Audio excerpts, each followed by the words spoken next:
नमस्कार दोस्तों, स्वागत है आपका अपने YouTube चैनल में। और आज का टॉपिक हमारा रहेगा अंतर्राष्ट्रीय संबंध।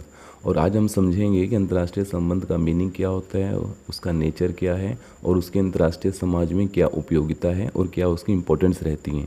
तो चलिए स्टार्ट करते हैं आज का टॉपिक अंतर्राष्ट्रीय संबंध।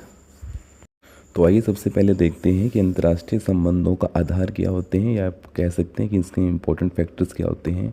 क्योंकि कोई भी देश इन्हीं 3 तत्वों के आधार पर ही अपने संबंधों को बनाने का प्रयास करता है और संबंधों का निर्वहन करता है। आइए तो सबसे पहले जानते हैं राष्ट्रीय हितों के बारे में। देखो, राष्ट्रीय हित क्या होते हैं? ये अंतर्राष्ट्रीय राजनीतिक लक्ष्य होते हैं और कोई भी देश अपने राष्ट्रीय हितों के आधार पर ही दूसरे देशों के साथ संबंधों का निर्वहन करेगा या संबंधों को बनाने का प्रयास करेगा, क्योंकि राष्ट्रीय हित सर्वोपरि होते हैं। देखो, किसी भी देश का दूसरा उद्देश्य चाहे कुछ भी हो, लेकिन प्राथमिक उद्देश्य केवल ये होता है कि साम दाम दंड भेद यानी किसी भी आधार पर अपने राष्ट्रीय हितों को पूरा किया जाए। और दूसरा इसका इम्पोर्टेंट जो हम आधार देख सकते हैं वो है आपकी शक्ति। देखो, अंतर्राष्ट्रीय राजनीति का साधन कहा जा सकता है, क्योंकि शक्ति के आधार पर भी कई बार राष्ट्र अपने राष्ट्रीय हितों को पूरा करने का प्रयास करता है। और ये शक्ति हमारी किसी प्रकार की हो सकती है। आपकी आर्थिक शक्ति हो सकती है, आपकी राजनीतिक शक्ति हो सकती है, सामाजिक शक्ति हो सकती है, सांस्कृतिक शक्ति हो सकती है। शक्ति का कोई भी रूप हो सकता है, इसलिए इसको अंतर्राष्ट्रीय राजनीति का साधन भी कहा जाता है। तीसरा और अंतिम हमारा आधार होता है विवाद।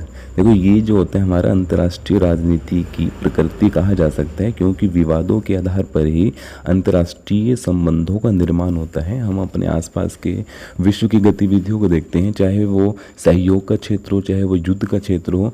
अंतर्राष्ट्रीय संबंधों में जब तक विवाद की स्थिति उत्पन्न नहीं हो पाएगी, तब तक आपके अंतर्राष्ट्रीय संबंधों का निर्माण नहीं हो पाएगा।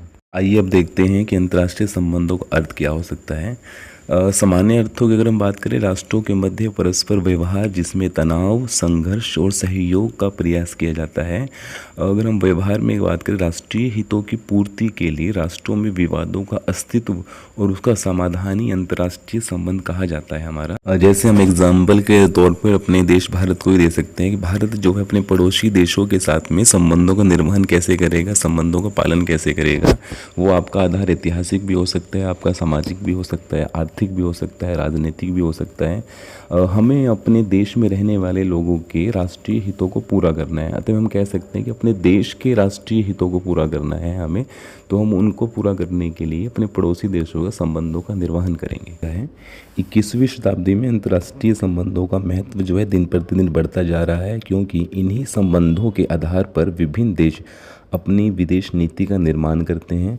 इसलिए हम कह सकते हैं कि अंतर्राष्ट्रीय संबंधों के महत्व को हमें समझना चाहिए और आज के समय में इनकी क्या उपयोगिता है, क्या इसकी इंपॉर्टेंस रहती है। अंतर्राष्ट्रीय संबंधों के माध्यम से हमें अंतर्राष्ट्रीय की भावना का विकास होता है। हम विदेश नीति को समझ सकते हैं, अंतर्राष्ट्रीय सहयोग की प्रेरणा होती है, विश्व शांति और सुरक्षा में सहायक होती है। हमें कूटनीति को, विदेश नीति को समझने में सहायता होती है। गैर राजनीतिक संबंधों को, राजनीतिक संबंधों को समझ सकते हैं।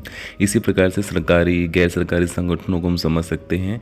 हमें विभिन्न प्रकार की विचारधाराएं जैसे कि आदर्शवाद, समाजवाद, यथार्थवाद, मार्क्सवाद को समझने में जानकारी मिलती है। इसी प्रकार के अंतर्राष्ट्रीय स्तर पर होने वाली किसी भी संधि, समझौतों की जानकारी होती है कि वो संधियाँ, समझौते किस प्रकार की गई हैं, उनका प्रभाव किस देश पर किस प्रकार से पड़ता है, उससे क्या फ़ायदा होगा, किस प्रकार से राष्ट्रीय हित पूरे होंगे उन्हें।